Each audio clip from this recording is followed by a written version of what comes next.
उसको हमारे गांव की सीमा के अंदर है, उनको हमारी ग्राम सभा में नियंत्रण करके हमारे गांव में क्या कैसे जो है उसका जो है वापर करना, कैसे प्रबंध करना और कैसे जो है उसको बड़ा करने का काम हमको करना है साथियों। तो उसके लिए जो है वन अधिकार मान्यता कानून 2006 के तहत आपके गांव में, आपकी ग्राम सभा के बाद में आपके गांव में 15 लोगों की वन अधिकार समिति का गठन होना चाहिए।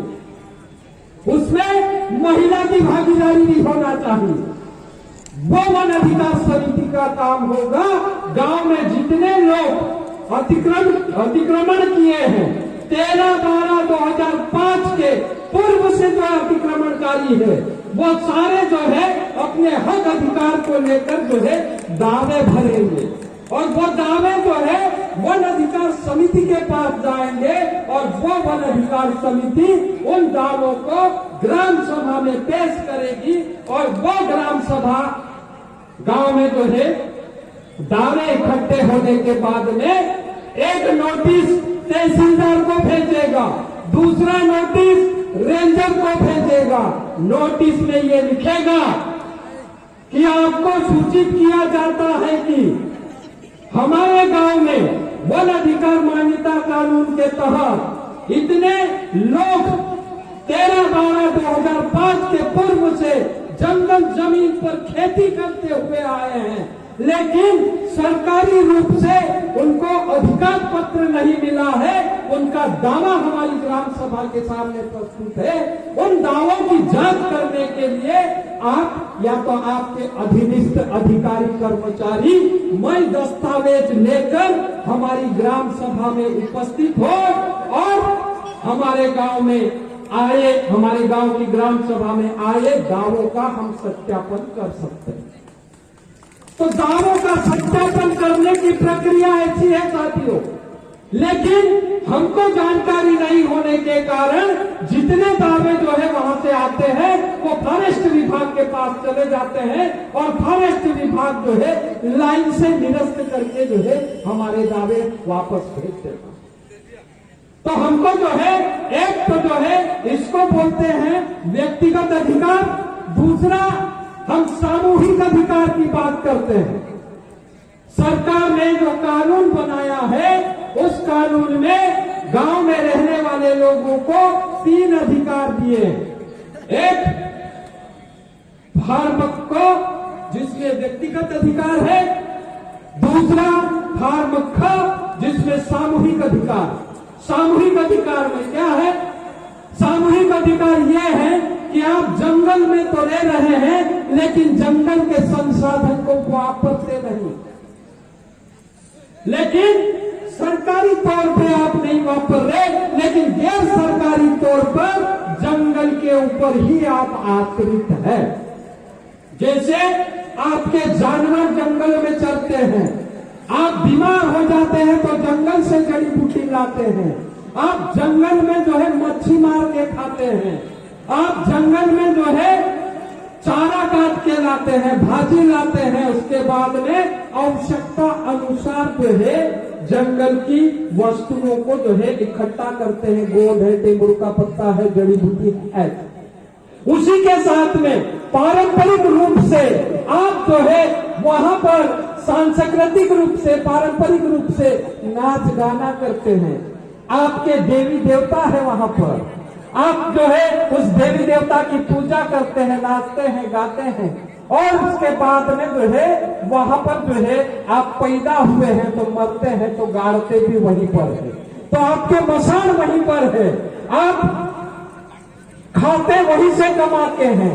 उसके बाद में जो है उस जंगल के साथ में जितना हमारा रिश्ता है वो रिश्ते के हिसाब से हमको फार्म ख भर के सामूहिक अधिकार जो पूरा गांव मिलके जो है जंगल से सामूहिक रूप से लेते हैं वो अधिकार कागजी रूप से हमको नहीं दिया गया है, तो अभी हमको कागजी रूप से है।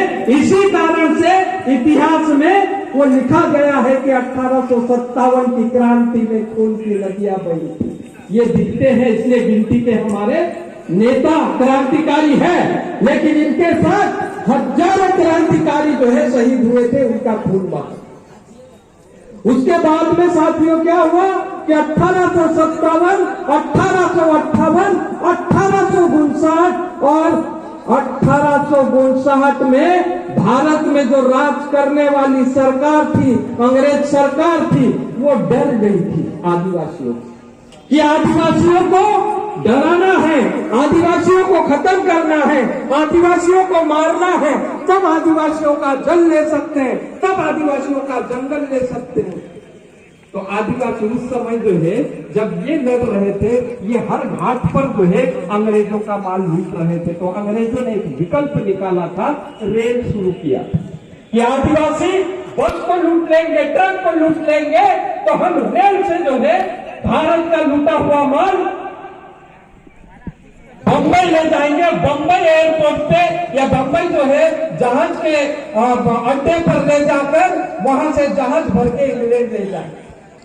तो रेल अंग्रेज लाया, उस समय रेल लाया, लेकिन जो है वो रेल भी जो है उस समय लकड़ी से चलती थी, भाप बनकर चलती थी, लकड़ी की जो है आपका जो है लाइन डलती थी।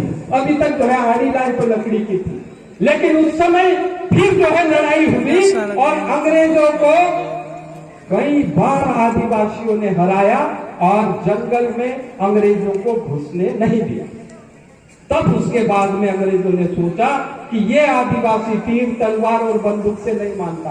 आपको याद होगा हमारे यहाँ अभी भी बोलते हैं कि ख्वाजा नाइक जो है जब अंग्रेज गोली चलाता था तो पत्थर बन जाता था, पेड़ बन जाता था, या तो जो है वो पत्ता बन जाता था। ऐसा वो हमारी बौद्धिक जानकारी या बौद्धिक शिक्षा जो हमारे पास में थी, वो हमारे पूर्वजों के पास में थी।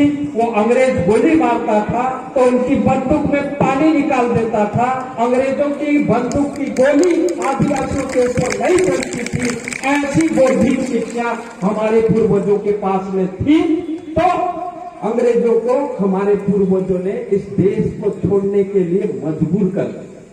तब जाके अंग्रेजों ने सोचा कि अभी इन आदिवासियों को अगर खत्म करना है तो कानून लाना पड़ेगा। अंग्रेज सोचा कि आदिवासी तीर तलवार और बंदूक से नहीं मानेंगे, इनको अगर मनाना है, इनको डराना है, इनको बंद करना है तो कानून लाना पड़ेगा।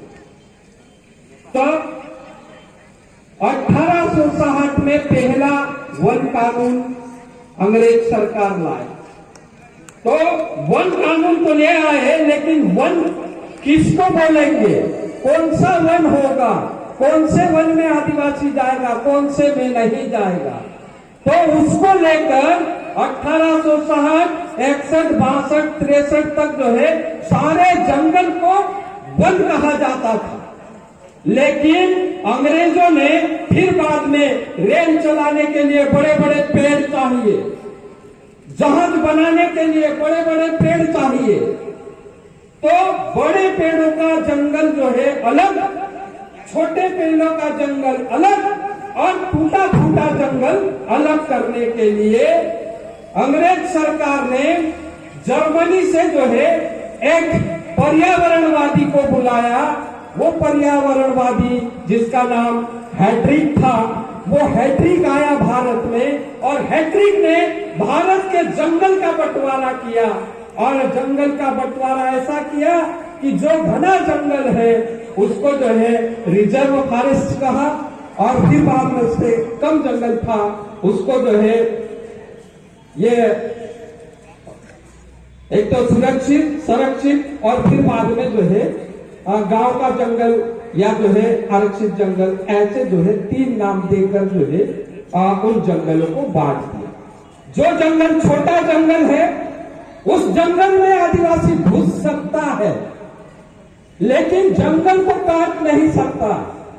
बड़े जंगलों में आदिवासियों को या जंगल में रहने वाले या आसपास रहने वाले लोगों को वहां जाने का जो है अधिकार नहीं है। ऐसा 1860 में ये कानून अंग्रेज सरकार ने लाया। उसके बाद फिर जो है कानून में बदलाव हुआ तो फिर एक कानून दूसरा लाया 1927। तो 1927 में जो नया कानून लाया, वन कानून, उसमें भी काफी संघर्ष हुआ कि आदिवासियों को जंगल में नहीं जाने दे रहे, लेकिन आदिवासी जबरदस्ती जाकर फॉरेस्टों के साथ में या अंग्रेजों के पुलिस के साथ में जो है लड़ाई करना शुरू की। तो लड़ाई हुई, अंग्रेज को डराया, उसके बाद में भी जो है वो 1927 का कानून सरकार ने नहीं बदला।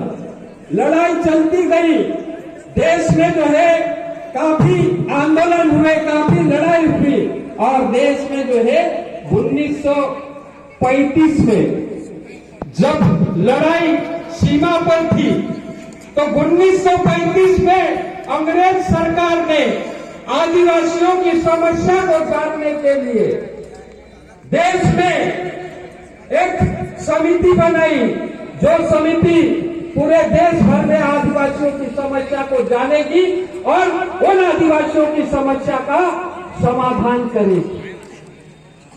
तो अंग्रेज सरकार ने गवर्नमेंट ऑफ इंडिया एक्ट के पहले वो समिति बनाई, और समिति बनाने के बाद में वो कानून 1935 में आदिवासियों के मांगे अनुसार कानून बनाया, जिसमें आदिवासियों की जंगल जमीन के ऊपर दूसरे लोग अतिक्रमण नहीं करेंगे, उनको जो है उनका इलाका दे देंगे। तो इलाके में जो है दो बात लिखी, आप लोग बोलते हैं कि 5वीं अनुसूची लागू करो, 6ठी अनुसूची लागू करो, बोलते हैं ना।